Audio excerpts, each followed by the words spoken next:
কৃষ্ণায় বাসুদেবায় হরয়ে পরমাত্মনে প্রণত ক্লেশনাশায়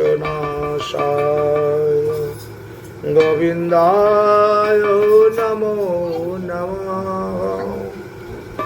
শ্রীমদ্ ভাগবত মহাপুরাণে পরমহংস শিরোমণি সুখদেব গোস্বামী পাদ বললেন যে মানব মৃত্যুর পূর্বে তার পাপের প্রায়শ্চিত্ত করতে পারে, আর মৃত্যুর পূর্বে যদি তার পাপের প্রায়শ্চিত্ত না করতে পারে তাহলে মৃত্যুর পরও তার পাপের প্রায়শ্চিত্ত করা যায়, যদি তার বংশধরের মধ্যে কেউ থাকেন। যারা মৃত্যুর পূর্বেই পাপের প্রায়শ্চিত্ত করে গিয়েছেন তাদেরকে নরকাদি যন্ত্রণা ভোগ করতে হয় না, বা যাদের মৃত্যুর পরে আমাদের মানবের গণনা অনুসারে 1 বৎসরের মধ্যে তার পাপের প্রায়শ্চিত্ত করা যায়, তাহলেও কিন্তু তাকে পরলোক গমনকারী ব্যক্তিকে কখনো নরকাদি যন্ত্রণা ভোগ করতে হয় না। এই বিষয়ে ভাগবতে কিঞ্চিত আলোচনা করে গিয়েছেন, তার থেকে বেশি আলোচনা করে গিয়েছেন বরাহ পুরাণে এবং গরুড় পুরাণে আলোচনা করা আছে। আজ আমরা বরাহ পুরাণের 187 নং অধ্যায়ের থেকে কয়েকটি কথা আলোচনা করব। বরাহ পুরাণ মত অনুসারে যখন দেখবেন কোনো ব্যক্তি আসন্ন মৃত্যুগ্রস্ত, এই মারা যাবে অবস্থা, তখন তাকে ঘর থেকে বাইরে এনে একটা কুশের শয্যার মধ্যে শয়ন করাবেন। কুশ, কাশিয়া পাতার মধ্যে শয়ন করাবেন।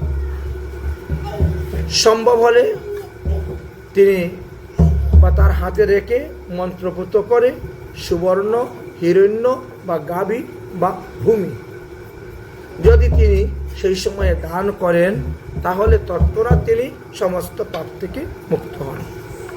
এটি বরাহ পুরাণের 187 অধ্যায়ের 92 নম্বর শ্লোকেতে বর্ণন করে গিয়েছেন। পরলোক হিতার্থায় গো প্রধানম বিশেষত সর্বদেব ময় গাব ঈশ্বরেণ নবতারিতা।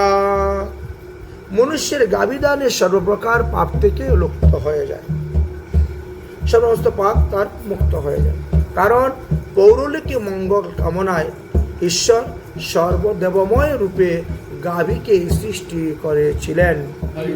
যেই পর্যন্ত মুমূর্ষ ব্যক্তির প্রাণ বিসর্জন না হয় তাবৎ পর্যন্ত ঊর্ধ্ব দিকে কর্ণ উত্তোলন করে কি করবেন? গীতা পাঠ করবেন, ভাগবত পাঠ করবেন, তার কানে হরিনাম দিবেন। সেই সময়ে হায় হায় হায় হায় না করে হরি হরি হরি হরি করাটাই আমাদের মঙ্গল।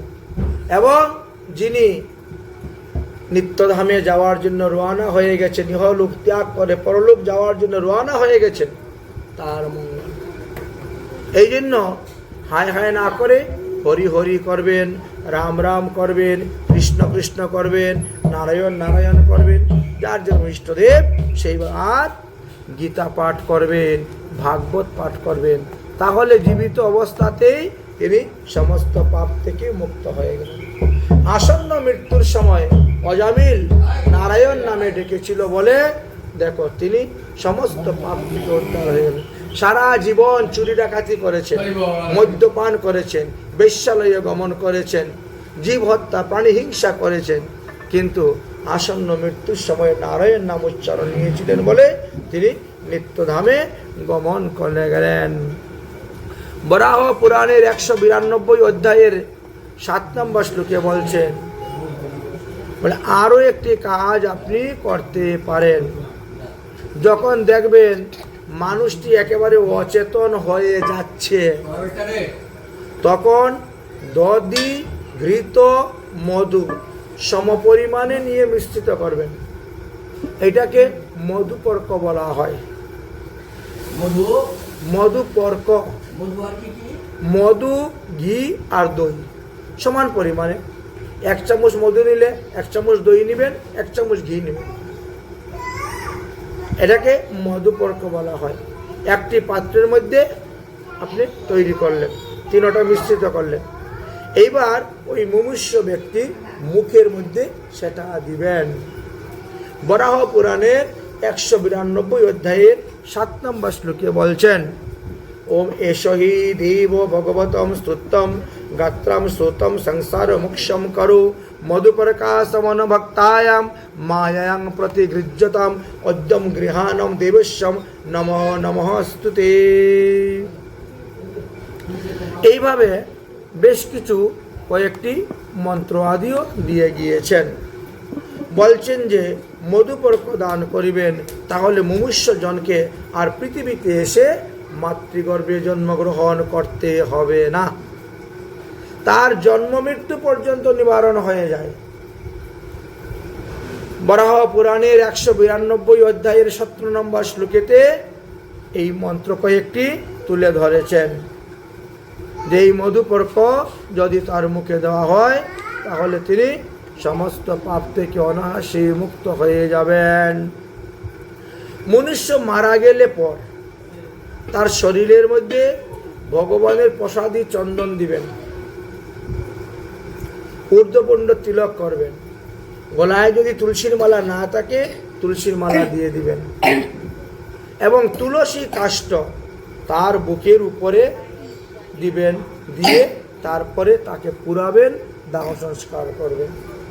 তাহলে তার শরীরে তিলমাত্র আর পাপ থাকবে না। গঙ্গা জল থাকলে গঙ্গা জল দিয়ে তাকে স্নান করাইবেন, না থাকলে মন্ত্রের দ্বারা সমস্ত তীর্থকে আহ্বান করে সেই জল দিয়া তাকে স্নান করাইবেন। যেমন কিছু কিছু মন্ত্র দিয়েও দিয়েছেন, গয়াদানি চ তীর্থানি চ পুণ্যম শিলা দয়া কতে কুরুক্ষশ্চ গঙ্গাশ্চ যমুনা শরদম সরিত কৌশিকং চ পদ্মরেজ চ সর্ব পাপ প্রণশ্যন্তি।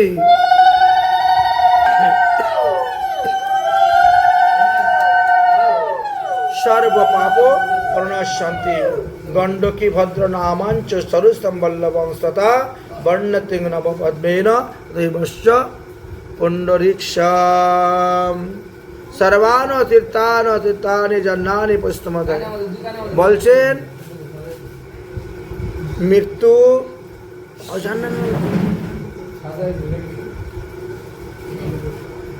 তাহলে জীবিত অবস্থায় যদি কোনো ব্যক্তি তুলসীর মালা গলায় ধারণ না করে, ঊর্ধ্বপিণ্ড তিলক ধারণ না করে, গঙ্গা আদি তীর্থের গমন নাও করে, বলে তথাপিও মৃত্যুর পরও যদি তার গলায় তুলসীর মালা দেন, ঊর্ধ্বপুণ্ড তিলক রচনা করে দেন বা তুলসী কাষ্ঠ দিয়ে দাহ সংস্কার করান, তাহলেও তিনি সমস্ত পাপ থেকে মুক্ত হয়ে হরিধামে গমন করতে পারেন।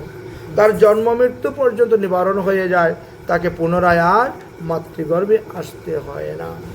গরুর পুরাণের উত্তরখণ্ডের 2 অধ্যায়ের 6 নম্বর শ্লোকেতে ভগবান শ্রীকৃষ্ণ বললেন, পিতারো শবদেহি পুত্র স্কন্দে। পিতা মারা গেলে পুত্র পিতাকে স্কন্দে আরোহণ করে নিয়ে যাবে, পুত্রই তার মুখ অগ্নি দিবে। পুত্রের যদি অভাব হয় তাহলে নাতি সেই কার্য করতে পারবে, যদি নাতির অভাব হয় তাহলে ভাতিজা অন্যরা করতে পারবে। ক্রম অনুসারে সর্ব অধিকার হলো আত্মজ পুত্রের, আত্মজ পুত্রের হলো সর্ব অধিকার। তারপরে ক্রম অনুসারে সকলের নামই দিয়েছেন। শেষে বলছেন কেউ না থাকলে নিজের স্ত্রীও স্বামীর মুখে অগ্নি দিয়ে দাহ সংস্কার করতে পারবে, কেউ নেই তার কি করা যাবে। এই জন্য বলছেন পুত্র তো 7 প্রকার হয়, তো 7 প্রকার পুত্রের মধ্যে যে কোনো 1 প্রকার পুত্র বানিয়ে রাখবেন। অনেকের আছে পুত্র সন্তান হয়ই না, এই জন্য তাকে হয়তো দত্তক পুত্র, না হলে ক্ষেত্রজ পুত্র, না হলে পালিত পুত্র, না হলে মন্ত্রজ পুত্র, না হলে বরজ পুত্র, এইভাবে কোনো না কোনো পুত্র তাকে বানাতে হয়। কারণ অপুত্রস্য গতি নাস্তি স্বর্গে নৈবচ নৈবচ। যার পুত্র আদি সন্তান নাই, তো সে স্বর্গে যাবে কেমন করে? স্বর্গে যাওয়ার তার কোনো উপায় নেই। আচ্ছা, মারা যাওয়ার পরে আমাদের কর্তব্য হলো 6টা পিণ্ডি তৈরি করতে হয় আটা দিয়ে। দাহ সংস্কার করার আগে আমাদের নিয়ম হলো 6টা পিণ্ডি তৈরি করতে হয়। যদি কেউ রোগে ভুগে মরে বা অপঘাতে মরে, অ্যাক্সিডেন্ট করে মরে বা জলে ডুবে ফাঁস লাগিয়ে ইত্যাদি ইত্যাদি, এইগুলোর জন্য প্রত্যেকটির জন্য আলাদা আলাদা ব্যবস্থা, আলাদা আলাদা বিধান দেওয়া আছে। বুঝছেন? কাঁচা মাটির পাত্রের মধ্যে আটা দিয়ে গুলে 6টা পিণ্ডি তৈরি করতে হয়। প্রথম পিণ্ডিটা হলো কি, যেখানে তিনি মারা গিয়েছেন সেইখানে একটা পিণ্ডি দিতে হয়। কেন? এটা ভূমির অধিষ্ঠাত্রী দেবীর কাছ থেকে যে ঋণ, সেই ঋণ থেকে মুক্ত হওয়ার জন্য এখানে পিণ্ডি দেওয়া হয়। এই পিণ্ডির নাম হলো শবপিণ্ড। তারপরে একটা পিণ্ড আছে পন্থা পিণ্ড। এই পিণ্ডটা কখন দেওয়া হবে?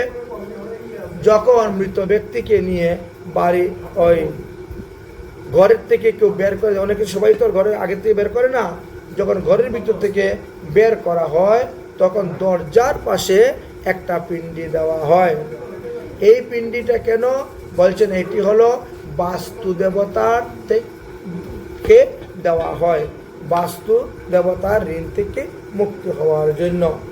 তারপরে যেখানে তিনাকে নিয়ে স্নান করানো হয় সেইখানে একটা পিণ্ডি দেওয়া হয়ে থাকে। এই পিণ্ডিটা দেওয়া বলা হয় ভূসঙ্গক পিণ্ডি। এতে কি হয়? ক্ষিতি, অপ, তেজ, মরুদ, ভূম, এই পঞ্চ দিকপাল বা 10 লোকপালের অধিষ্ঠাত্রী দেবতাদের থেকে ঋণমুক্ত হওয়ার জন্য। চতুর্থে আরেকটা পিণ্ডি দেওয়া হয়। এই পিণ্ডির নাম হলো খেচর পিণ্ডি। অর্থাৎ শবকে বিমানে করে, কাঁধে করে যখন আমরা রওনা হই, তখন রাস্তায় যেখানে ত্রিমোহনা বা চৌমোহনা পড়ে, চৌরাস্তা পড়া হয়, তো সেখানে একটা পিণ্ডি দেওয়া হয়। এটা ভূতাদি অপদেবতা বা খেচরগণের তৃপ্তির জন্য একটা পিণ্ডি দেওয়া হয়। তারপরে শ্মশানে নিয়ে শবকে যেখানে রাখা হয় সেখানে একটা পিণ্ডি দেওয়া হয়। এই পিণ্ডির নাম হলো সাধক পিণ্ড। এখানে একটা পিণ্ডি দেওয়া হবে। তারপরে চিতার উপরে তোলার পরে শবের দক্ষিণ হস্তে একটা পিণ্ডি দেওয়া হবে। চিতায় যখন তোলা হবে তখন দক্ষিণ দিকে তার মাথা রেখে শয়ন করাতে হবে, দক্ষিণ হাতে একটা পিণ্ডি দিতে হবে। দিয়ে এটা হলো আত্মপরিতুষ্টি লাভের জন্য সেই পিণ্ডি। এইভাবে 6টা পিণ্ডি দানের কথা বর্ণন করে গিয়েছেন। শবকে সৎকার করার জন্য তিল, কুশ, ঘৃত, তুলসী কাষ্ঠ, চন্দন কাষ্ঠ একান্ত প্রয়োজন। আর হরিনাম, হরিনাম সংকীর্তন চলবে।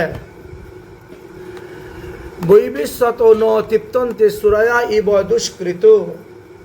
শবে দাহ সংস্কার করার জন্য কখনো মদ্যপান করবেন না। আজকালকে দেখা যায় লোক মদ খেয়ে যায় দাহ সংস্কার করার জন্য, কিন্তু এটি সম্পূর্ণভাবে নিষিদ্ধ। গরুর পুরাণের 5ম অধ্যায়ের 56 নম্বর শ্লোক এবং 52 নম্বর শ্লোক, এই দুটিতে ধরেছেন বৈবস্বত ন তৃপ্তন্তে সুরায়া ইব দুষ্কৃতি। মদ্যপান করাটা এটা ভালো নয়, এটা দুষ্কৃতি, খারাপ কাজ। অতএব মদ্যপান করে গিয়ে কখনো কারো দাহ সংস্কার কার্য করাবেন না। এমনকি শূদ্রের দ্বারা আনিত অগ্নি দিয়েও দাহ সংস্কার করাইতে নিষিদ্ধ আছে।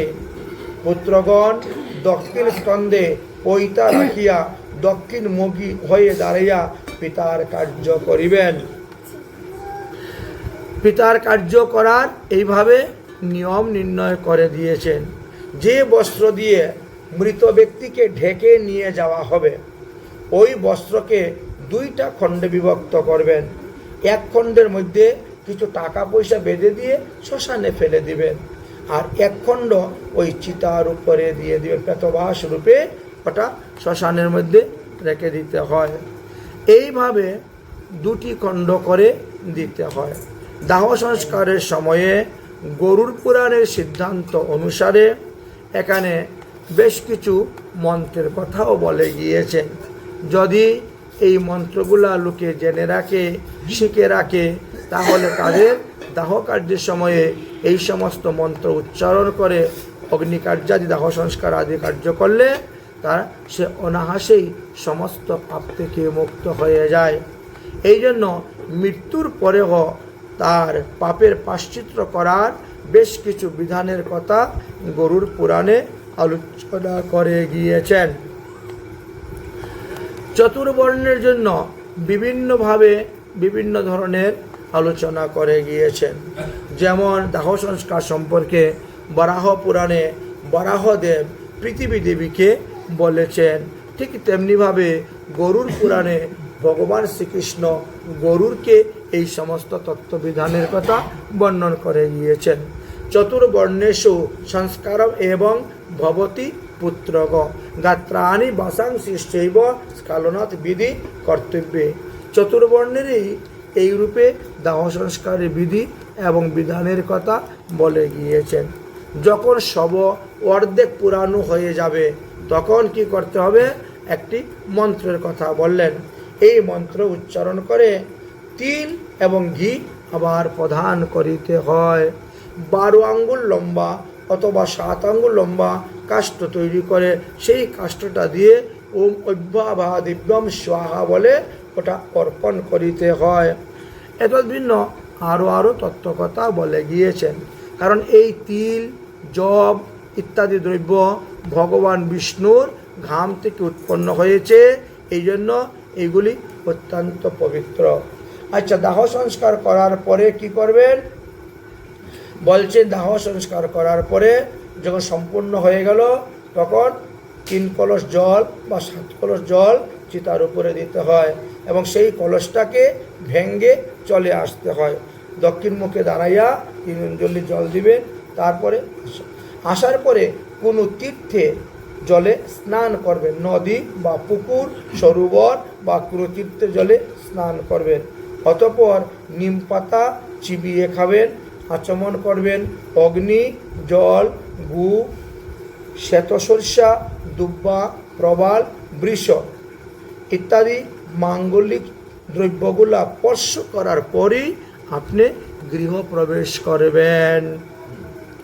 যতক্ষণ পর্যন্ত এদিকে দাহ সংস্কার কার্যাদি হচ্ছে ততক্ষণ এদিকে বাড়িঘর পরিষ্কার করা হয়ে গেল, জল ঢালা হয়ে গেল, ঝাড়ু দেওয়া হয়ে গেল, লেপা পোছা আদি হয়ে গেল। তো দাহ সংস্কারের পরে আমাদের কি করা কর্তব্য?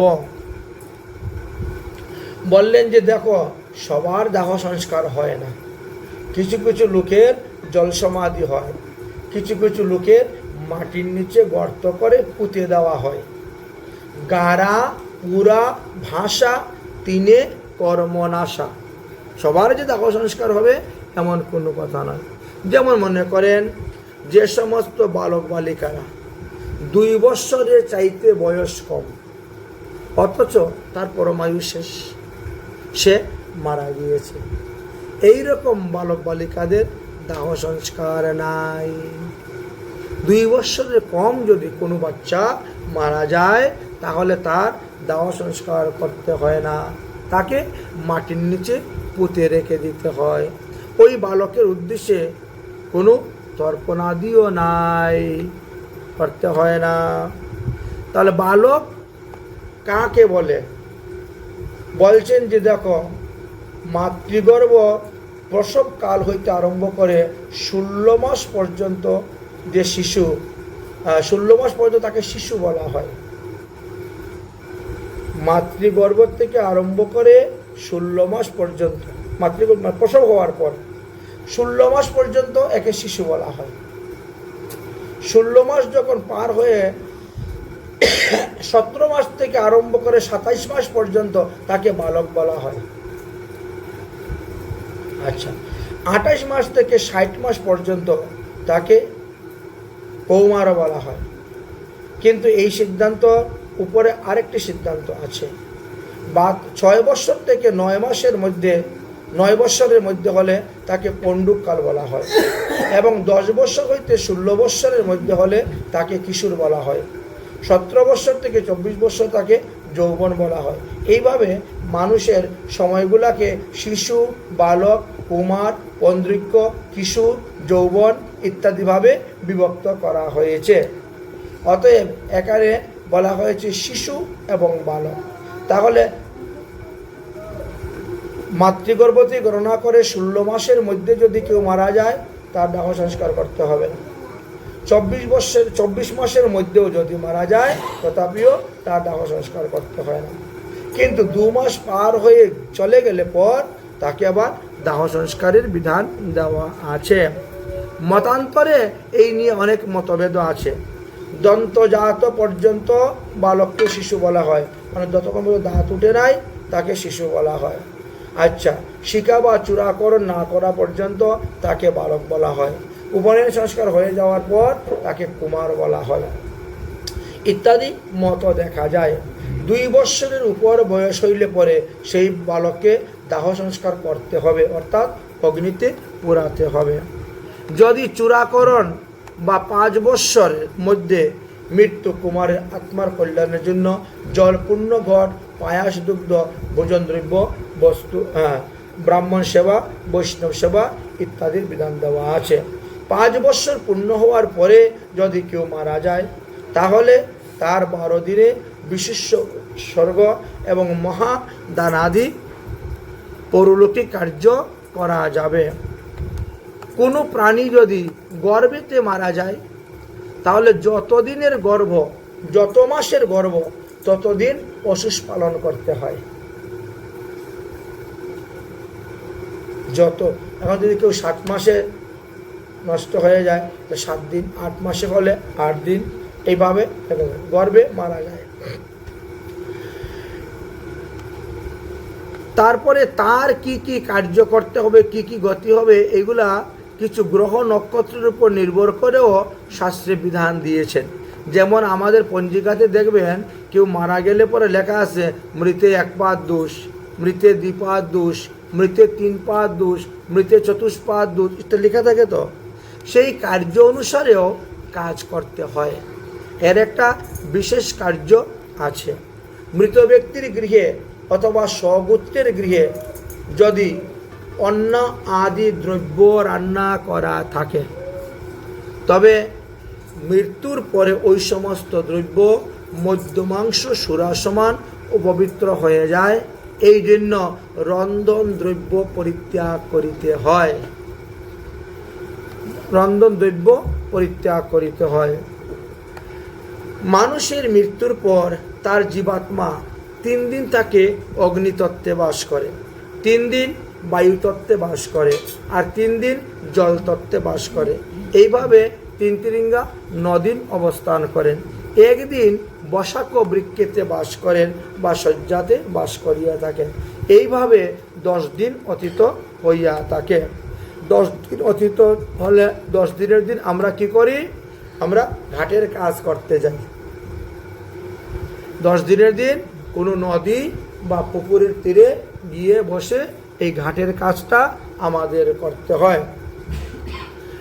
আচ্ছা, এবার বললেন, মানুষকে যখন আমরা পোড়ানো করি, তার সমস্ত শরীর কিন্তু পুড়ে না, নাভিটা কিন্তু তার থেকে যায়, পুড়ে না। কপালের যে অংশটা, ওটা ফুটে উড়িয়ে বেরিয়ে চলে যায়। তাহলে কি করতে হয়? নাভিটাকে গাড়তে হয়, আর অস্থিটাকে জলে গিয়ে ক্ষেপণ, গঙ্গা জলে বিসর্জন দিতে হয়। তবে নাভিটা যে গাড়বেন, কখন গাড়বেন? তো এমন কোন জিনিস না যে পুইরে তো সব সাইকেলে না, ওটা হয় না কেন? যাই হোক, এটা আছে কারণ। এখন বলছেন, আপনি আপনার সুবিধা অনুসারে 1 দিন, 3 দিন, 5 দিন, 7 দিন, 9 দিনের দিবসে জ্ঞাতিবর্গকে নিয়ে শ্মশানে গিয়ে শ্মশান সমাধিকে সাজাবেন, আর সেই নাভিটাকে এনে মাটির মধ্যে পুঁতে রেখে দিবেন। আর কপালে যে অস্থিটা যে আসতে, অস্থিটাকে দুধ দিয়ে একটা মাটির হাঁড়ি বা কিছুর মধ্যে ঢেকে রেখে দিবেন। যথা সময়ে আপনি গঙ্গা যান বা প্রয়াগে যান বা কোনো তীর্থে যান, তখন সেটাকে ক্ষেপণ করতে পারবেন। সে 1 বছর হোক, 2 বছর হোক, 3 বছর হোক, তাতে অসুবিধা নেই। অশুষ অবস্থায় আমিষ বর্জন। কেউ জন্মগ্রহণ করলেও 10 দিন আমিষ গ্রহণ করা যাবে না, কেউ মারা গেলেও 10 দিন আমিষ গ্রহণ করা যাবে না। এই কদিন কি করতে হয়? ভূমিতে শয়ন করতে হয়, ব্রহ্মচর্য পালন করতে হয়, পরস্পর সংসর্গ ত্যাগ করতে হয়, এমনকি হাতে নিয়ে গীতা ভাগবত আদি গ্রন্থ পাঠ করাও বর্জনীয়। শরীরে সর্ষের তেল মাখা নিষেধ, মাথার চুলে চিরুনি মারা নিষেধ আছে, সাবান শ্যাম্পু ব্যবহার করা নিষেধ, পান তাম্বুল ভোজন করা নিষেধ। কেবল হবিষান্ন একবেলা গ্রহণ করিবেন। মাটির পাত্রেতে অথবা মাটির গাছের পাতা মধ্যে রেখে আহার করার বিধান দেওয়া হয়েছে। এই সমস্ত বিধানগুলি যদি মেনে চলা যায়, তাহলে আমাদের যারা মারা গিয়েছেন তাদের আত্মার সদ্গতি করা যায়। এখন বলছেন, আমরা একটু আগে বলছি কার কার দাহ সংস্কার করতে নাই, কার কার স্থূল সমাধিতে নাই, বা কার কার জল সমাধিতে নাই। এই বিষয়ে গরুড় পুরাণ উত্তরখণ্ডের 5ম অধ্যায়ের 102 নম্বর শ্লোক থেকে 107 নম্বর শ্লোক পর্যন্ত আলোচনা করে গিয়েছেন। ভগবান শ্রীকৃষ্ণ গরুড়কে বললেন, হে গরুড়, ধর্মরাজ যম নিজে স্বয়ং বলছেন, অপবিত্রভাবে যারা মারা যায় তারা কাকে অপবিত্র বলা হয়? বলে অন্বেষণ করে, ইচ্ছা করে না খেয়ে যদি মরে সেটাও অপবিত্র। কোনো বাঘ, সিংহ, সর্প আদি প্রাণীর দ্বারা আক্রমণ হয়ে মারা গেলে সেটা অপবিত্র। কোনো দন্তযুক্ত প্রাণীর দ্বারা নিহত হয়ে মারা গেলে সেটা অপবিত্র। বিষ পান করে মারা গেলে ওটাও অপবিত্র। নিজে ইচ্ছাকৃত দেহের মধ্যে অগ্নিসংযোগ করে মারা গেলে সেটাও অপবিত্র। বিষ কোনো সারে মাথা ঢুকিয়ে শিং ঢুকিয়ে মেরে দিয়েছে সেটাও অপবিত্র। এমনকি কলেরা রোগে মারা যাওয়াটাকে অপবিত্র বলা হয়েছে। গলায় দড়ি দিয়ে মারা যাওয়া অপবিত্র, উচ্চ স্থান থেকে ইচ্ছা করে পরে মারা যাওয়া অপবিত্র, জলে ডুবে মারা যাওয়াটা অপবিত্র, বজ্রাঘাতে মৃত্যু হলে সেটাও অপবিত্র, পাথার আঘাতে লোহার আঘাতে মৃত্যু হলে অপবিত্র, পর্বত হইতে পতিত হলে অপবিত্র মৃত্যু, গাছ থেকে পরে মারা গেলে অপবিত্র, চৌকি হইতে পরে মারা গেলে অপবিত্র, চোর ডাকাইতের হাতে মারা গেলে, গুন্ডা বদমাশের হাতে মারা গেলেও সেটা অপবিত্র, চণ্ডাল আদি দ্বারা মৃত্যু হলে অপবিত্র, ঋতুমতী নারী ঋতু চলাকালীন অবস্থায় মারা গেলে সেটা অপবিত্র, বেবিচারী, আরও অন্যান্য অনেক কথা বলেছেন।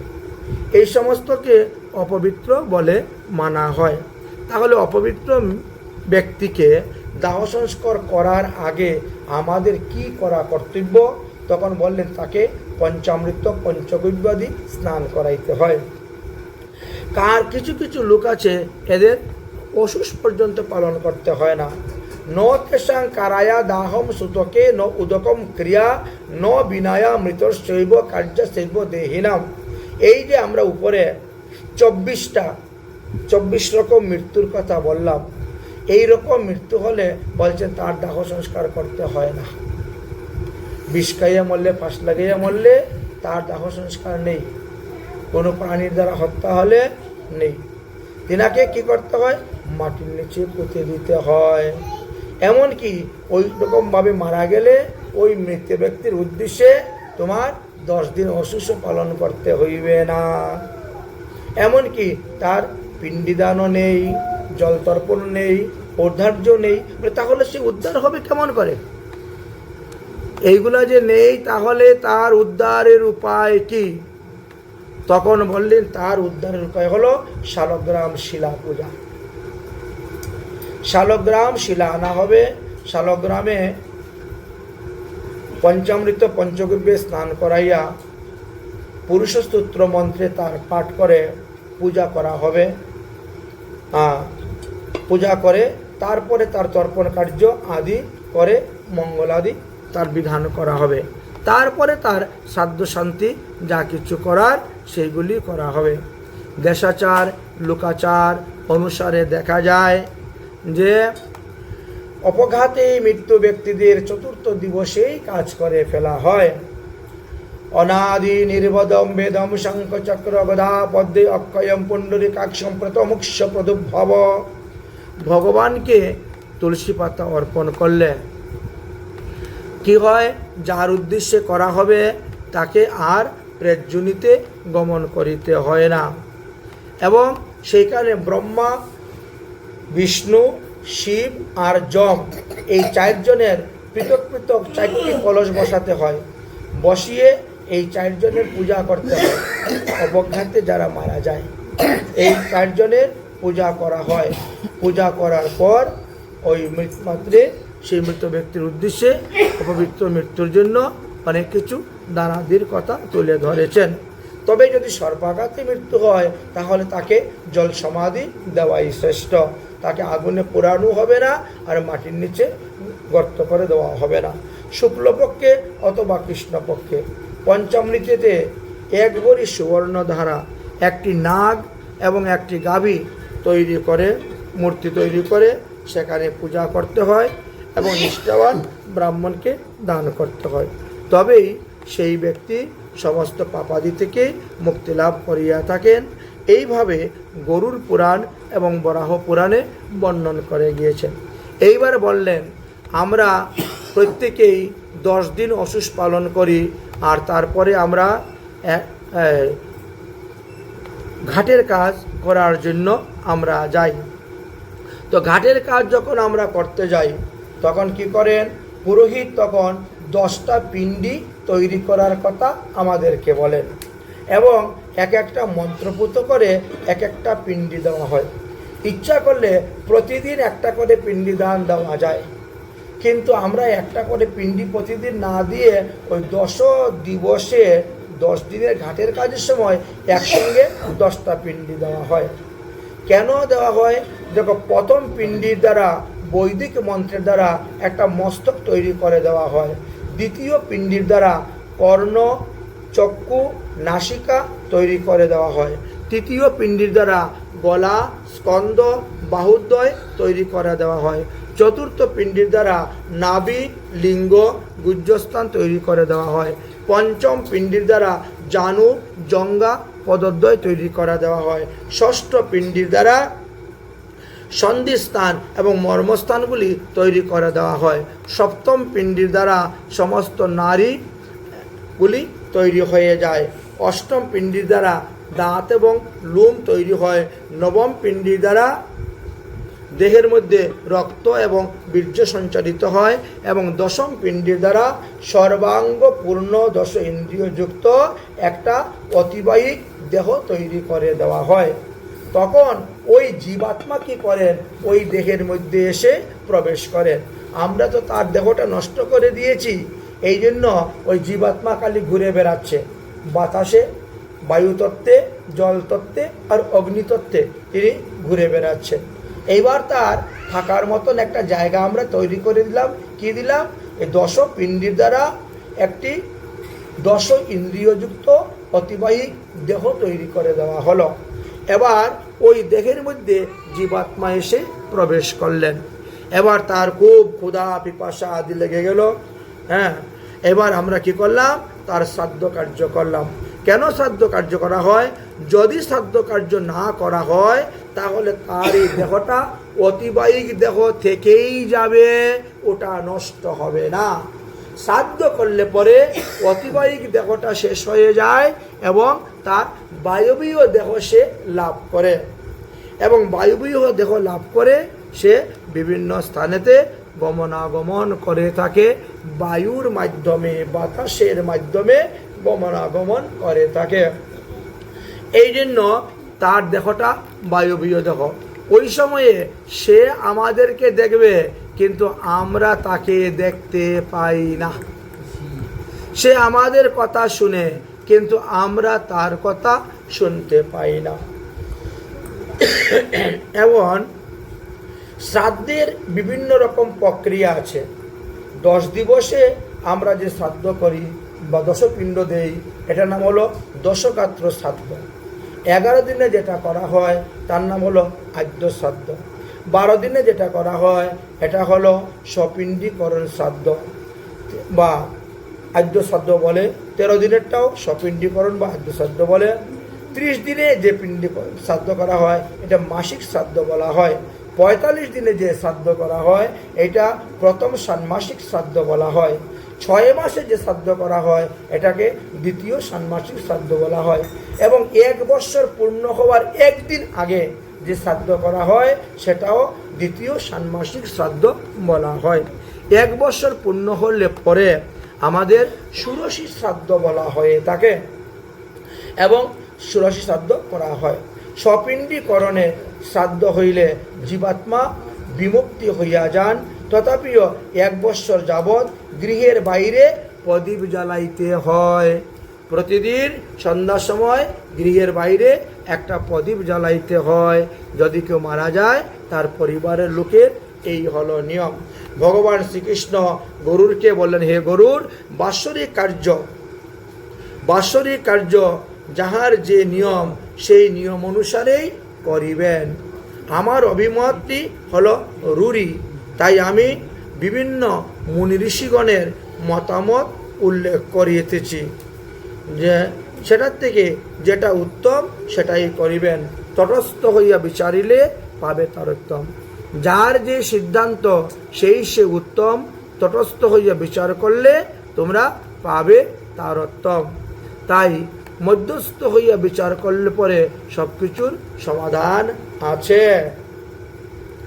জীবিত অবস্থায় যারা ভজন করে যাচ্ছে, আহ্নিক করে যাচ্ছে, গুরুমন্ত্র জপ করে যাচ্ছে, হরিনাম জপ করে যাচ্ছে, ভগবান লীলা স্মরণ করে যাচ্ছে, ভগবান লীলা কীর্তন করে যাচ্ছেন, নিত্য বৈষ্ণব সেবা, ভগবত সেবা পূজা আদি করে যাচ্ছেন। গোপাল ভট্ট গোস্বামীপাদ সক্রিয় সদ্য দীপিকা গ্রন্থেতে বললেন যে তারা অনাহাসী ভগবত ধামে চলে যান, তাদেরকে নরক দর্শন করিতে হয় না। আর যারা ধর্মকর্ম আদি করে না, একাদশী আদি ব্রত করে না, তীর্থাদিতে ভ্রমণ আদি করে না, তাদেরকে নরক দর্শন করিতে হয়। গরুর পুরাণের উত্তরখণ্ডের 2য় অধ্যায় 4 নম্বর শ্লোকে বলছেন, অপুত্রস্য গতি নাস্তি স্বর্গে নৈবেচ যেন কেন উপায়েন কার্যাৎ জন্ম সুতুস্যহি। যে ব্যক্তির পুত্র সন্তান নাই, আরে সে তো কখনো স্বর্গেও যেতে পারবে না, অন্যান্য স্থানের কথা আর কি বলবো। অতএব যে কোনো উপায়ে হোক একটা পুত্র উৎপাদন করে যাবেন। যদিও পুত্র মোক্ষদান করতে পারে না, তথাপিও সে শ্রাদ্ধাদি কার্যের দ্বারা নানা প্রকার নরক যন্ত্রণা থেকে পিতাকে মুক্তিদান করিতে পারেন, মাতাকে মুক্তিদান করিতে পারেন।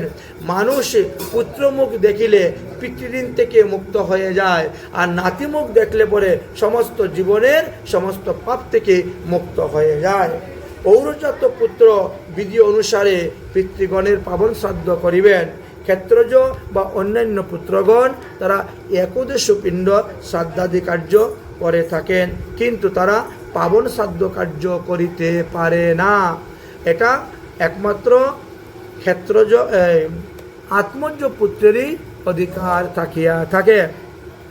ক্ষেত্রজ পুত্র বা অন্যান্য পুত্ররা বাৎসরিক কার্য শ্রাদ্ধ করিবেন না, এবং অন্ন ছাড়া অন্য সব প্রকার বস্তু তারা দান করিতে পারে।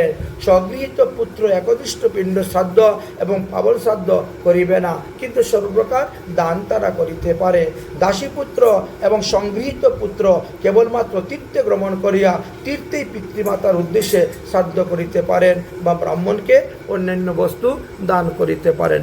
পুত্রগণ তাদেরকে সৎ হতে হবে, সদাচার সম্পূর্ণ হতে হবে, চরিত্রবান হইতে হবে, তবেই পিতৃগণের সুখ হইয়া থাকে, পিতৃগণের আরাম হইয়া থাকে। আর পুত্রগণ যদি দুশ্চরিত্র হয়, দুরাচার হয়, তাহলে পিতৃপুরুষগণকে দুঃখ ভোগ করিতে হয়। কারণ পুত্র যদি পুণ্য করে সেই পুণ্য পিতৃপুরুষরা পায়, পুত্র যদি পাপ করে সেই পাপও পিতৃপুরুষরা পেয়ে থাকেন। তাই পুত্র যেভাবে কর্ম করবেন সেই কর্মের উপর নির্ভর করে পিতৃপুরুষগণেরও সুখ দুঃখ অনুভব হইয়া থাকে। প্রথমে মৃত ব্যক্তি পুত্রই শ্রাদ্ধের অধিকার, তৎ অভাব হইলে পৌত্র অর্থাৎ ছেলের দিকের নাতি করবেন। নাতির যদি অভাব হয় তাহলে তৎপৌত্র অর্থাৎ পুতি সেও করতে পারবে। তারপরেও যদি সেটার অভাব হয় তাহলে মৃত ব্যক্তির ছোট ভাই বা বড় ভাই তিনি করতে পারবেন। তদ অভাব হইলে পঞ্চমে ভাতিজা করতে পারবেন। তারপরে বলছেন অভাব হইলে 7 পুরুষের মধ্যে যে কোনো একজনকে দিয়ে সপিণ্ডীকরণের কার্য করাইতে হইবে। যদি তাও যদি না থাকে তাহলে কি করা যাবে? তাহলে 7, 8, 9, 10 থেকে পুরুষের মধ্যে যদি কেউ থাকে তাকে দিয়েও কার্য করাতে পারবেন। সপিণ্ডীকরণের সমাধান করানো হইয়া যায়। স্ত্রীলোকে আর তার অভাব হইলেও শেষে গিয়ে স্ত্রীলোকই তার স্বামীর শ্রাদ্ধকীর্যদি পিণ্ডদান আদি করিবেন। এইভাবে নিয়মের কথা আলোচনা করে গিয়েছেন। এবার বললেন অধিকার এবং অনধিকার সম্পর্কে এখানে আলোচনা করা হয়েছে। অধিকারী যথা নাস্তি যদি নাস্তি চ নিশ্চয়ত জীবিতং সতি জীবানাম দশম শ্রদ্ধানম স্বয়ংভব। যে স্থানে শ্রাদ্ধের অধিকারী ব্যক্তিদের অভাব থাকে তখন অনধিকারী ব্যক্তিদেরকে দিয়েও বলছেন শ্রাদ্ধ কার্যগুলোকে করায়, কিন্তু এটা উচিত নয়। না যদি থাকে তাহলে গুরুদেব তার শিষ্যের শ্রাদ্ধ কার্য করতে পারবেন, অর্থাৎ কুলপুরোহিত যিনি তিনিও তার শিষ্যের শ্রাদ্ধ কার্যাদি করতে পারবেন। তথাপিও অনধিকারী ব্যক্তিকে দিয়ে শ্রাদ্ধ কার্য করাবেন না, কারণ অপবিত্র ব্যক্তির হস্তের দ্রব্য পিতৃপুরুষগণ গ্রহণ করেন না। পিণ্ডদান শ্রাদ্ধাদি এগুলি গ্রহণ করেন না।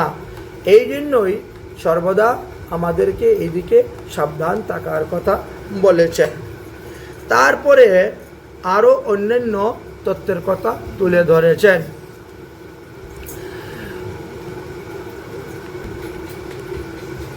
চতুর্বর্ণাম এব বর্ণানাং চতুরানাম এব বর্ণানাম যদ যথা শ্রাদ্ধ মোহিতি তথা বৃদ্ধি প্রযত্ত পিতৃযজ্ঞেষু সুন্দরী। বরাহদেব বরাহ পুরাণে পৃথিবীদেবীকে বললেন, হে বসুন্ধরে, ব্রাহ্মণ ক্ষত্রিয় বৈশ্য শূদ্র 4 বর্ণেরই শ্রাদ্ধের বিধান দেওয়া আছে। সেই বিধান বিধি অনুসারেই শ্রাদ্ধ করবেন। শ্রাদ্ধটাকে বলা হয় পিতৃযজ্ঞ, যে পিতৃপুরুষের উদ্দেশ্যে অর্পণ করা হয়, এই জন্য তাকে পিতৃযজ্ঞ নামে অভিহিত করা হয়েছে। দুষ্কৃতি কি মনুষ্যস্য সর্বেনাম অন্যম প্রতিষ্ঠিতম যে যস্য অন্নম সমস্থিতম তস্যান্নম কিলয়। মানুষের সমস্ত পাপ তাপ অপরাধ দুষ্কৃতি অপগুণ সকলেই তাহার অন্নের মধ্যে অবস্থান করিয়া থাকে। অতএব শ্রাদ্ধে অন্ন ভোজন করতে গেলে একটু সাবধান হবেন। যার শ্রাদ্ধ অন্ন ভোজন করতে যাচ্ছি তিনি কি প্রকৃতির লোক ছিলেন, তা না হলে তার পাপটা গ্রহণ করিতে হয়। অতএব যিনি তাহার অন্ন ভোজন করিবেন তিনি তাহার সমুদয় পাপ করিবেন, গ্রহণ করিবেন। সুতরাং শ্রাদ্ধের অন্ন ভোজনকারী ব্যক্তিদের ক্ষেত্রে আলোচনা করে গিয়েছেন যে স্বগোত্রীয় লোকেই শ্রাদ্ধ অন্ন ভোজন করিবে। অন্য গোত্রের লোকদের নিষেধ করেছেন। স্বগোত্রীয় লোকরা ভোজন করলে কি, তোমার একজন মারা গেছে তার পাক তোমরাই ভাগ করে নাও, বুঝেছে? বৈষ্ণব থাকলে বৈষ্ণবের তো 11 দিনের শ্রাদ্ধ নেই, বুঝেছেন? তবু আমরা দেশাচার অনুসারে গৃহস্থ বৈষ্ণবদের তাদের করা হয়, যে দেশাচার অনুসারে করা হয়, কিন্তু তথাপিও শ্রাদ্ধেতে কেউ এসে গ্রহণ করেন না। এক হলো হরিদাস ঠাকুর, নামাচার্য হরিদাস ঠাকুর, তিনি মহাত্যাগী ছিলেন। তিনার কোনো সন্তানাদি নেই, মাতা পিতাও নেই, স্ত্রীও নেই, আত্মীয় স্বজন ইষ্ট কুটুম্ব কেউই নেই। একমাত্র মহাপ্রভু আর মহাপ্রভুর পরিবর্গ নেই, তিনার আত্মীয় স্বজন ইষ্ট কুটুম্ব।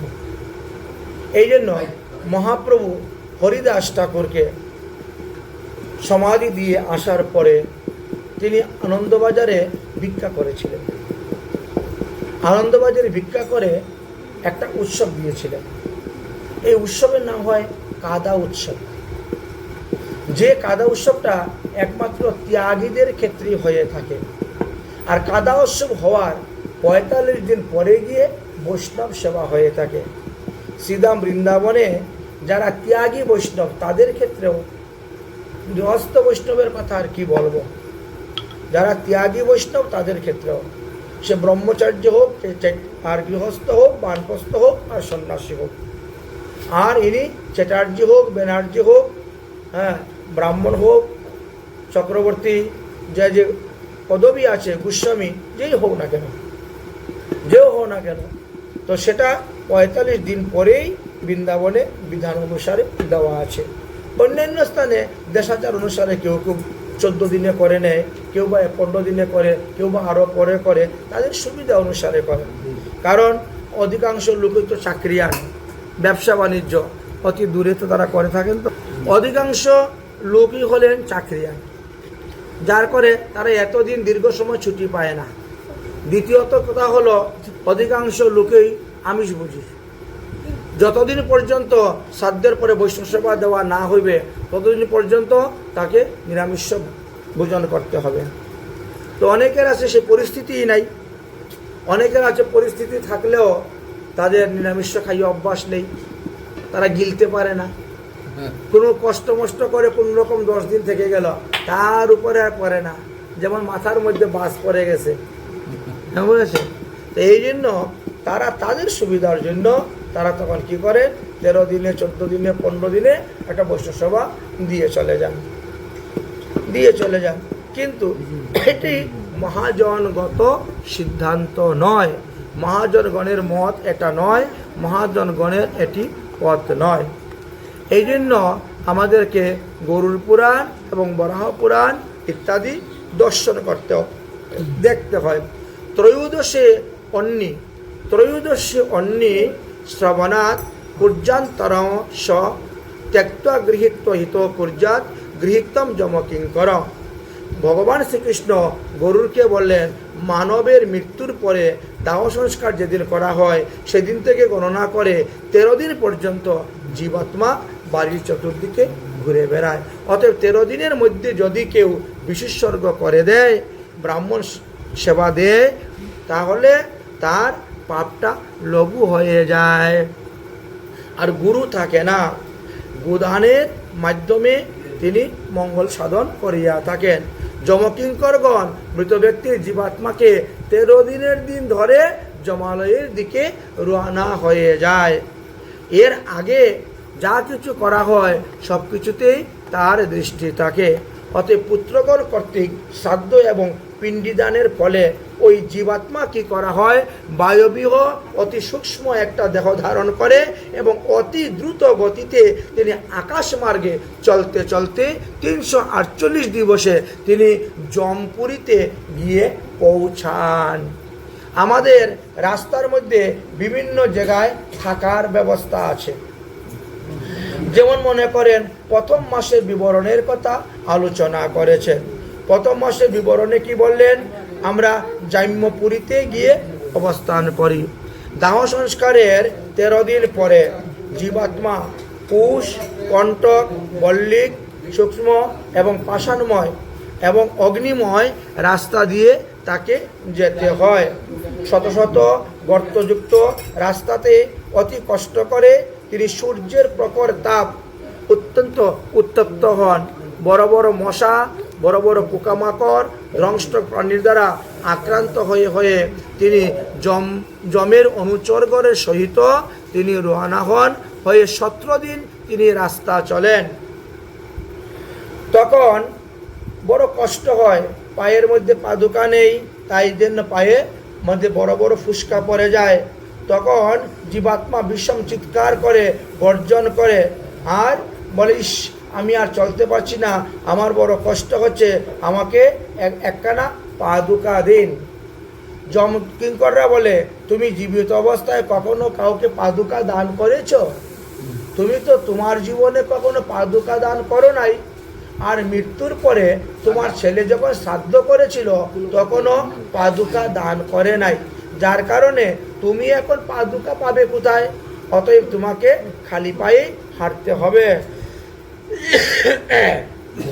তখন জীবাত্মা হা পুত্র বলে ডাকতে শুরু করে দেয় এবং নিজের দুষ্কর্মের কথা মনে করে সে ক্রন্দন করে। এইভাবে চলতে চলতে 17 দিন রাস্তা চলার পরে জৈম্যপুরী পুষ্পভদ্রা নদীর তটে একটি বটগাছের নিচে গিয়ে জীবাত্মা এক রাত্রি বিশ্রাম করেন। যম কিঙ্করগণ বলেন, প্রতি মাসে মাসে একটা করে পিণ্ডিদানের বিধান দেওয়া আছে। যদি এই মাসে একটা পিণ্ডিদান দেয় তোমার ছেলে, তাহলে সেই পিণ্ডি খেয়ে, সেই জল খেয়ে তুমি আবার দ্বিতীয় মাসে রাস্তা চলতে শুরু করবে।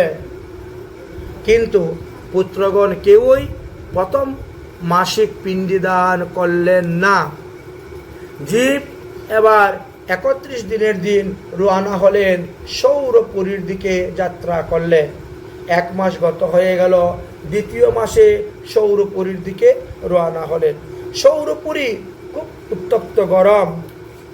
সৌরপুরী অতিক্রম করে তাকে নগেন্দ্রপুরীর দিকে যেতে হয়। যমকিঙ্করগণ জীবাত্মাকে তখন মুদ্গারের আঘাত করে, আরে তাড়াতাড়ি চলো টেনে হেঁচড়ে নিয়ে যেতে শুরু করে। জীবাত্মা তখন মনে মনে চিন্তা করে, আমি তো মানুষের জন্য, পশুর জন্য, পক্ষীর জন্য, গোমাতাদের জন্য কোনো সেবার দ্রব্য রেখে আসি নাই। আমার বড্ড পিপাসা লেগেছে, আমাকে একটু জল পান করতে দাও।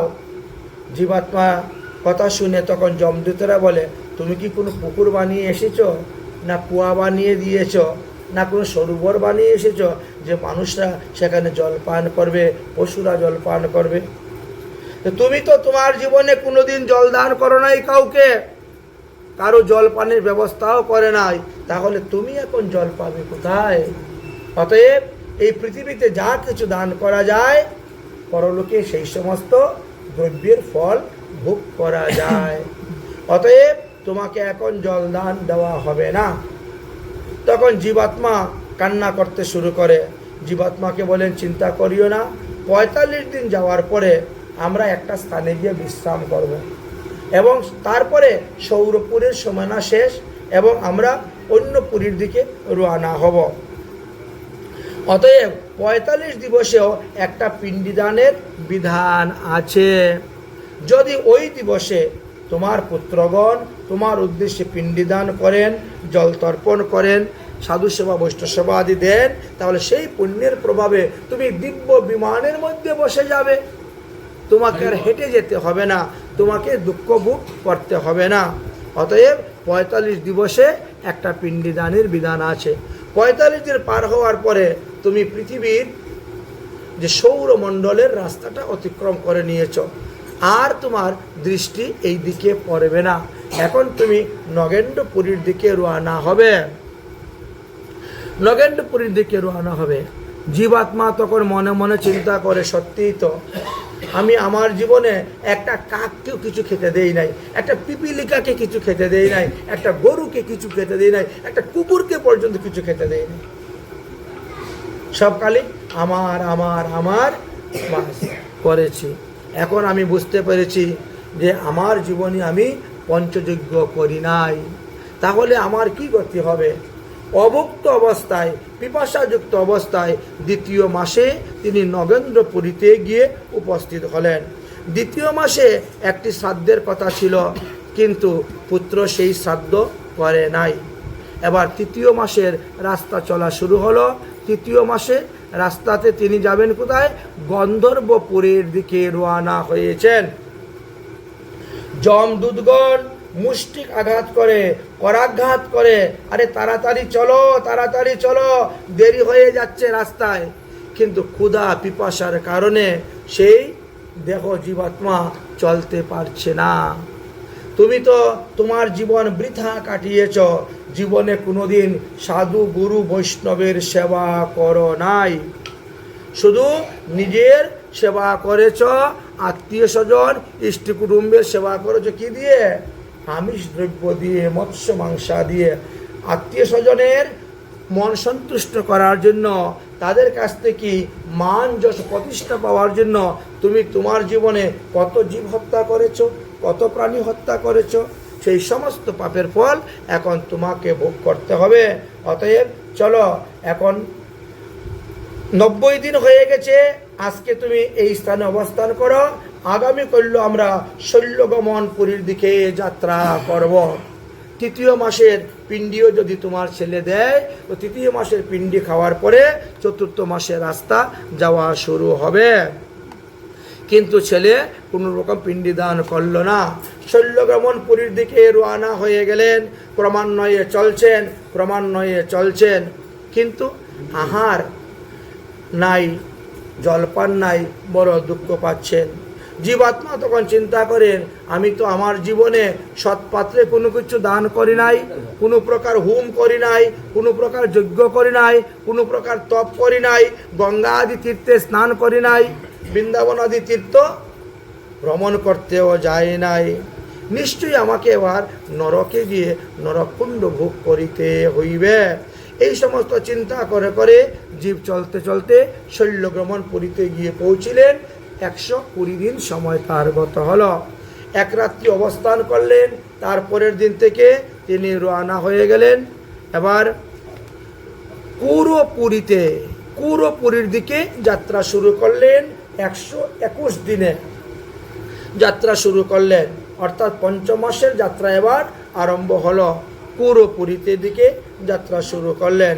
তখন জীবাত্মা চলতে পারে না বলে তাকে প্রহার করতে শুরু করেন। জীবাত্মা তখন চিন্তা করে, আহা, জীবিত অবস্থায় আমি কত সাবান শ্যাম্পু মেখেছি, কত সুগন্ধি তৈল মেখেছি মাথায়, আর এখন যমের দূতেরা আমার মাথার মধ্যে এইভাবে প্রহার করতেছে, আঘাত করতেছে। হায় হায়, আমি কর্ম, যোগ, জ্ঞান, ভক্তি কোনোটাকেই আশ্রয় করলাম না। শাস্ত্রে তো 4টি উপায় দিয়েছেন, হয় কর্মমার্গ, না হলে জ্ঞান মার্গ, না হলে যোগ মার্গ, না হলে ভক্তি মার্গ। যে কোনো একটা মার্গ তো আশ্রয় করে থাকো, কিন্তু আমার জীবনে আমি কোনোটাকেই আশ্রয় করলাম না। এখন আমার কি গতি হবে? 5ম মাসে জলপিণ্ডির অভাবে তিনি এখন রওনা হয়ে গেলেন ক্রঞ্চপুরীর দিকে। পুরীতে গিয়ে পৌঁছিলেন 150 দিবসে। এবার তিনি রওনা হলেন ক্রঞ্চপুরীর দিকে, রওনা হলেন, অর্থাৎ 6ষ্ঠ মাসের রাস্তায় তিনি গিয়ে পৌঁছিলেন। ক্রঞ্চপুরীতে যখন গিয়ে উপস্থিত হলেন, তখন যমদূতেরা পৃষ্ঠের মধ্যে করাঘাত করে, আর যম দূতের আঘাতকে জীবাত্মা বিলাপ করে, হে মাত, হে পিত, হে ভাত্র, হে পুত্র, হে পত্নী, তোমরা কি আমার দুরবস্থার কথা একটুকু বুঝতে পারছো না? আমি তোমাদের সুখের জন্য বাড়ি করে রেখে এসেছি, গাড়ি করে রেখেছি, ব্যাংক ব্যালেন্স আদি করে রেখেছি, তোমরা আরামে সুখ ভোগ করতেছ, আর আমি এই রাস্তার মধ্যে কত দুঃখ কষ্ট পাচ্ছি। রাস্তার সম্বল তো আমি কিছুই নিয়ে আসি নাই, সব কিছু তোমাদের জন্যই রেখে দিয়ে এসেছি। এখন এই পথে আমি কত দুঃখ, কত কষ্ট পাচ্ছি, তোমরা আমার আত্মার শান্তির জন্য, আত্মার কল্যাণের জন্য কিছু করো। 6 মাস গত হয়ে যাচ্ছে, এখন পর্যন্ত তোমরা আমার আত্মার জন্য, কল্যাণের জন্য কোনো কিছুই করতেছ না। এইভাবে বলতে বলতে 180 দিন গত হয়ে গেল। ক্রঞ্চপুরীতে গিয়ে জীবাত্মা পৌঁছে গেল। দেখো, একটা ষান্মাসিক শ্রাদ্ধের বিধান দেওয়া আছে। 6 মাস হয়ে গেছে, যদি তোমার পুত্র ষান্মাসিক শ্রাদ্ধ করে, তাহলে সেই পিণ্ড খেয়ে, সেই জল খেয়ে তুমি আবার রাস্তা চলতে শুরু করবে। এবার তোমাকে নিয়ে যাওয়া হবে বিচিত্রনগরে।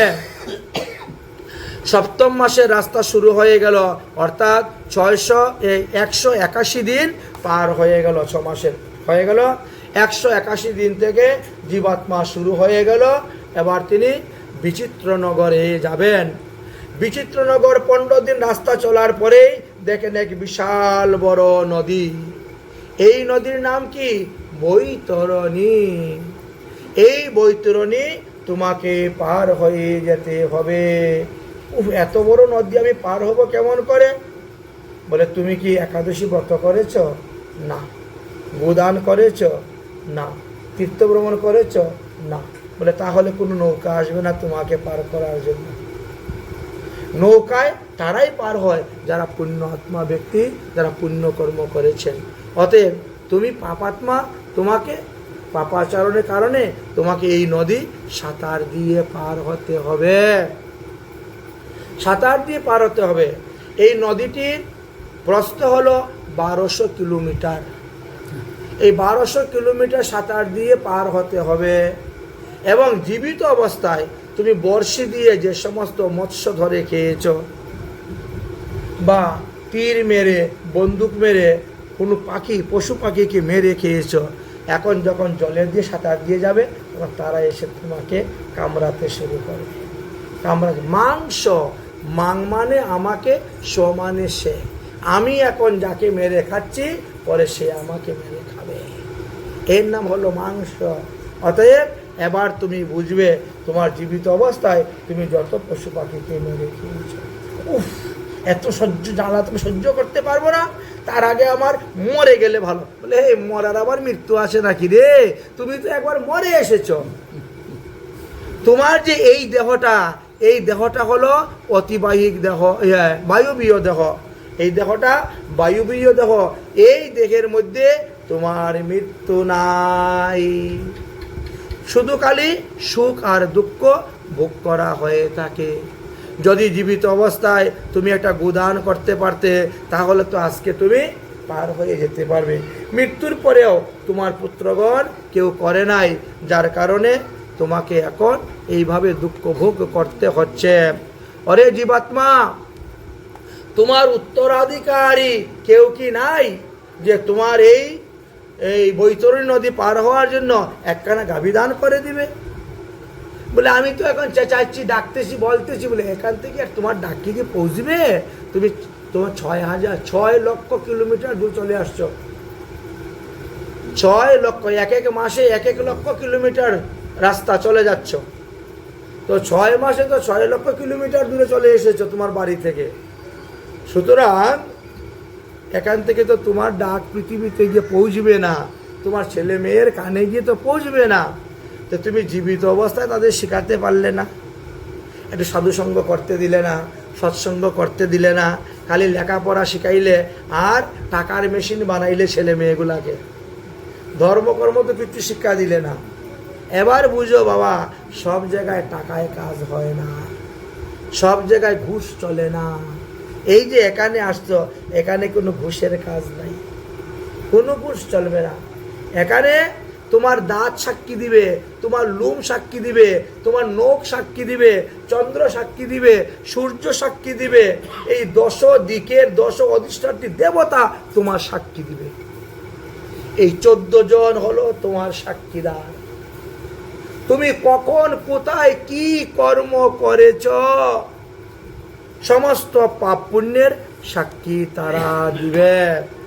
অতএব এখন আর চিন্তা করে লাভ নেই, সময় নষ্ট করা যাবে না। চলো বলি, ধাক্কা মেরে ফেলে দিল জলের মধ্যে, 2 হাত বাঁধা, যমদূতেরা টানতে শুরু করলো। এইবার বিভিন্ন রকম মৎস্যরা এসে কামড় মেরে মেরে ধরে, মাংস টেনে তুলে নিচ্ছে, নানা রকমের ক্লেশ কষ্ট ভোগ করে যাচ্ছেন। কোথায়ও গরম জলের ধারা যাচ্ছে, কোথায় ঠান্ডা বরফ জলের ধারা যাচ্ছে, কোথায় দুর্গন্ধযুক্ত জলের ধারা যাচ্ছে কালো ময়লা, কোথায় বা পুজের ধারা যাচ্ছে, কোথায় বিষ্ঠার ধারা, কোথায় মূত্রের ধারা। এই সমস্ত ধারাগুলাকে অতিক্রম করতে করতে যমদূতের বাড়ির দিকে রওনা হচ্ছেন। 211 দিবসে তিনি গিয়ে বাহাবতপুরে গিয়ে পৌঁছিলেন। তখন তার পুত্র 7ম মাসের শ্রাদ্ধ পিণ্ডিদান করার কথা ছিল, কিন্তু সেই পুত্র তাহা করল না। এবার তিনি রওনা হলেন নানা দুঃখদপুর নামক এলাকার দিকে। 8ম মাস হয়ে গেল। 8ম মাসে নানা দুঃখদপুরের দিকে রওনা হলেন। যত যাচ্ছেন ততই তার দুঃখ কষ্ট বৃদ্ধি হচ্ছে, বৃদ্ধি হচ্ছে, বৃদ্ধি হচ্ছে। যমদূতেরগণ চলতে পারে না বলে মুষল দ্বারাও প্রহার করে, আর জীবাত্মা চিৎকার করে কান্না করে আর রাস্তা অতিক্রম করে যাচ্ছেন। নবম মাসেতে তিনি গিয়ে পৌঁছিলেন সুপ্তপুরে, দশম মাসে তিনি গিয়ে পৌঁছিলেন রুদ্রপুরে, একাদশ মাসে গিয়ে রুদ্রপুর এবং দ্বাদশ মাসে গিয়ে শীতলাড্ডপুরীতে গিয়ে তিনি পৌঁছিলেন। 348 দিবসে জমের রাজ্যের সীমানার মধ্যে গিয়ে প্রবেশ করলেন, আর সেখান থেকে 17 দিন সময় লাগে জমের কাছে গিয়ে পৌঁছতে। অর্থাৎ 364 দিবসে আমরা জমের সম্মুখে গিয়ে উপস্থিত হয়ে যাই। জীবাত্মা এইভাবে বিভিন্ন কষ্ট করে গিয়ে উপস্থিত। তাই 1 বৎসর পূর্ণ হওয়ার একদিন আগে একটা শ্রাদ্ধের বিধান আছে, যাকে দ্বিতীয় ষান্মাসিক শ্রাদ্ধ বলা হয়। অতঃপর ওই দিবসেই অষ্টপ্রহর অধিবাস দেওয়া হয় এবং অষ্টপ্রহর নামযজ্ঞ, বৈষ্ণব সেবা আদি জীবাত্মার উদ্দেশ্যে বাৎসরিক শ্রাদ্ধ উপলক্ষে সেই সমস্ত ব্যবস্থা করা হয়। কেউ কেউ বা ভাগবত সপ্তাহ, জ্ঞানযজ্ঞ আদি অনুষ্ঠানও করিয়া থাকেন। জীবাত্মাকে তখন আর নরকে যেতে হয় না, নরক ভোগ করতে হয় না। এই বাৎসরিক শ্রাদ্ধের জলপিণ্ডি ভোজন করিয়া জীবাত্মা বহু প্রীতি লাভ করিয়া থাকেন এবং তিনি তিনার সমস্ত কুকর্ম থেকে মুক্ত হয়ে যান। জীবাত্মা তখন তিনার পুণ্য ফল অনুসারে স্বর্গাদি বিভিন্ন লোকে তাকে পাঠিয়ে দেন। আর যারা ওই পিতৃপুরুষের উদ্দেশ্যে বা মাতৃগণের উদ্দেশ্যে এই সমস্ত কর্ম করেন না, তাদেরকেই নরকাদি যন্ত্রণা ভোগ করার পরে পৃথিবীতে এসে বিভিন্নভাবে দেহ ধারণ করিতে হয়। একাদশে দ্বাদশে যজমাসে শব্দানিম তথা বিপ্রাণাম বহুদম ভোজনেম তত্রা জন্মস্পরি কুধা। এখন বললেন 11 দিনে হোক আর 12 দিনই হোক, 1 মাসে হোক আর 45 দিনই হোক, আর 6 মাসে হোক আর 1 বৎসরই হোক, যখনই আপনি তার উদ্দেশ্যে সংকল্প মন্ত্র পাঠ করে আপনি পিণ্ডি দান করবেন, তর্পণ করবেন, ভগবানের প্রসাদ দান করবেন বা কোনো ব্রাহ্মণ বৈষ্ণব ভোজন দিবেন, তখন ওই পরকালগত ব্যক্তির সমস্ত ক্ষুধা এবং পিপাসা নিবৃত্তি হয়ে যায়, তিনি শান্তি লাভ করতে পারেন। মানুষ যদি জীবিত অবস্থায় পুত্র পরিবারদের দ্বারা নিজের মঙ্গল সাধন চান, তাহলে অবশ্যই তিনি পুত্রদেরকে ধর্ম শিক্ষা দিবেন, তবেই পরকালেও গিয়ে তিনি সুখ লাভ করতে পারবেন। যে পুত্র ধর্ম সম্পর্কে অভিজ্ঞতা আছে, সে ধার্মিকভাবে ধর্ম অনুসারেই সমস্ত কাজকর্ম করবে, এতে পিতৃপুরুষগণের মঙ্গল সাধন হয়ে থাকে, আর তারা তখন এদেরকে আশীর্বাদ দিয়ে তারা যথাস্থানে গমন করিয়া থাকেন। অতএব শ্রাদ্ধেতে কখনো আমিষ দ্রব্যাদি ব্যবহার করিতে নাই, শ্রাদ্ধেতে সর্বদা ভগবত প্রসাদী দ্রব্য ব্যবহার করিতে হয়। ভগবানের নির্মাল্য প্রসাদী দ্রব্য দিয়েই শ্রাদ্ধ কার্যাদি করিতে হয় এবং দশবিধ দানাদির দ্বারা সমস্ত পাপ থেকে মুক্তি লাভ করিয়া থাকেন। যে ব্যক্তি শ্রাদ্ধ করিবেন, তিনাকে বিষ্ণুমন্ত্রে দীক্ষিত হওয়া চাই এবং তিনার গলায় তুলসীর মালা এবং কপালে ঊর্ধ্বপুণ্ড তিলক থাকা যায়। শ্রাদ্ধ কার্যের সময়ে তুলসী বৃক্ষের নিচে শ্রাদ্ধ কার্য করা অত্যন্ত শ্রেয়। শুদ্ধ সদাচারী বৈষ্ণব ব্রাহ্মণকে দিয়ে শ্রাদ্ধ কার্য করাবেন এবং ভগবত প্রসাদী নির্মাল্য দিয়ে শ্রাদ্ধ কার্য করাবেন। কখনো কোনো দেবদেবীর প্রসাদী শ্রাদ্ধ কার্যে ব্যবহার করিবেন না, অথবা অবৈষ্ণব ব্রাহ্মণকে দিয়েও শ্রাদ্ধ কার্য করাইবেন না। অবৈষ্ণব ব্রাহ্মণের দ্বারা যে সমস্ত দান গৃহীত হয়, সেগুলি রাক্ষস দ্বারা গৃহীত হইয়াছে বলে শাস্ত্রে প্রমাণ করে দিয়েছেন। এই জন্য বলছেন, প্রসাদ বুঝি হোক আর অপ্রসাদ বুঝি হোক, প্রত্যেকটা লোকের উদ্দেশ্যেই বৈষ্ণব বিধি অনুসারে শ্রাদ্ধ করাটাই শ্রেয়। এটি বরাহ পুরাণ এবং গরুড় পুরাণ উভয় পুরাণের সুসিদ্ধান্ত রূপে বর্ণন করে গিয়েছেন। অতএব জীবাত্মার ঊর্ধ্বগতি লাভ করার জন্য আমরা জীবাত্মার উদ্দেশ্যে কি করতে পারি, এই বিষয়ে বরাহ পুরাণ এবং গরুড় পুরাণে বিস্তারিত আলোচনা করে গিয়েছেন। জীবাত্মা তারপরে তিনার কর্ম অনুসারে তিনি পৃথিবীতে দেহ ধারণ করিয়া থাকেন। কিন্তু যারা সাধন ভজন করে ভগবত ধামে গমন করে থাকেন তাদেরকে পুনরায় আর পৃথিবীতে এসে মাতৃগর্ভে জন্মগ্রহণ করিতে হয় না। যারা বিষ্ণুমন্ত্রে দীক্ষা গ্রহণ করেছেন তাদের হাতের মুঠে 5টি মুক্তি অবস্থান করেন: সারূপ্য মুক্তি, সাযুজ্য মুক্তি, সামীপ্য মুক্তি, শাস্তি মুক্তি। এই সমস্ত মুক্তি তাদের করতলগত হয়ে থাকে। তবে প্রকৃত ভক্ত যিনি তিনি কখনো মুক্তি চান না, তারা চায় ভগবানের সেবা করে সুখ দিব।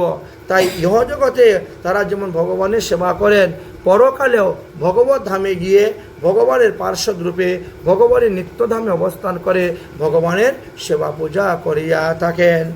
এইভাবে জীবিত অবস্থায় মানুষ সাধন ভজনের দ্বারা আত্মার ঊর্ধ্বগতি করতে পারে, আর না হলে মৃত্যুর পরে এই সমস্ত পদ্ধতি অবলম্বন করে সেই সমস্ত আত্মার ঊর্ধ্বগতি করানো হয়ে থাকে ইত্যাদি বিষয়ে গরুড় পুরাণ এবং বরাহ পুরাণে আলোচনা করলেন। আমরাও সেই বিষয়ে কিঞ্চিৎ আস্বাদন করলাম।